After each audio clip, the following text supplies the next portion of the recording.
বর্তমান সময়ে অ্যাটেনশনটা একটা মোস্ট ইম্পর্টেন্ট হয়ে গেছে। অ্যাটেনশনটাই বলতে গেলে এখন একটা কারেন্সিতে কনভার্ট হয়েছে। Attention is the modern currency. এক যে যত বেশি অ্যাটেনশন গ্র্যাব করতে পারবে সে তত বেশি বেনিফিটেড হবে। সোশ্যাল মিডিয়ার যুগে দেখা যাচ্ছে যে কন্টেন্ট বলেন হোয়াটএভারই, আপনার হচ্ছে যে ইউজারের অডিয়েন্সের ভিউয়ার্সদের যদি অ্যাটেনশন গ্র্যাব না করতে পারেন তাহলে আপনার ওই কন্টেন্টের কোনো ভ্যালু নেই।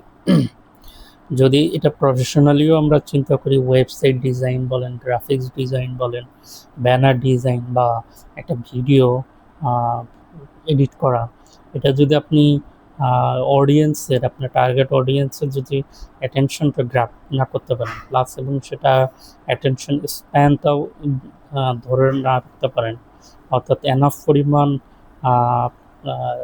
টাইম পর্যন্ত হচ্ছে অডিয়েন্স আপনার স্টে করতেছে না, তাহলে আপনার আসলে কন্টেন্টের কোনো ভ্যালু নেই। কিন্তু এটা করতে গিয়ে এখন এত বেশি ডিজাস্টার তৈরি হয়েছে যে যেই প্রিন্ট মিডিয়া, ইলেকট্রিক মিডিয়া বলি, অথবা যে জায়ান্ট যে টিভি চ্যানেলগুলো আছে, নিউজ পেপারগুলো আছে, তারাও হচ্ছে এই কম্পিটিশনে একটা বিগ রোল প্লে করতেছে।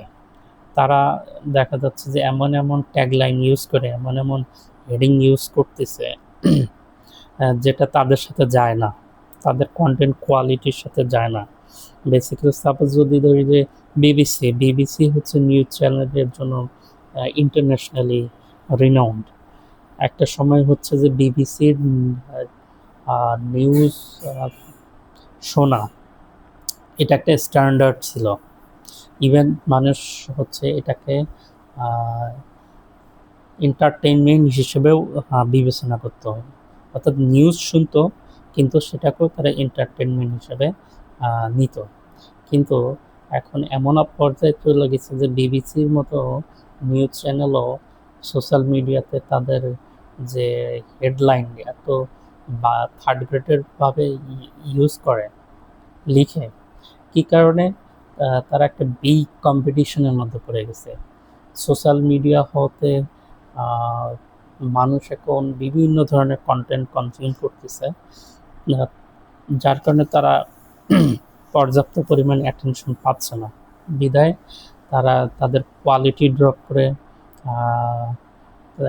হেডিংগুলো চটকদার করে পাবলিশ করতেছে। এবং দেখা যাচ্ছে যে ডাম পিপলরাও হচ্ছে যে বেনিফিটেড হচ্ছে, কারণ তারা অ্যাটেনশন গ্র্যাব করতে পারে ভালোভাবে। এটা ডে বাই ডে আরও খারাপের দিকেই যাচ্ছে।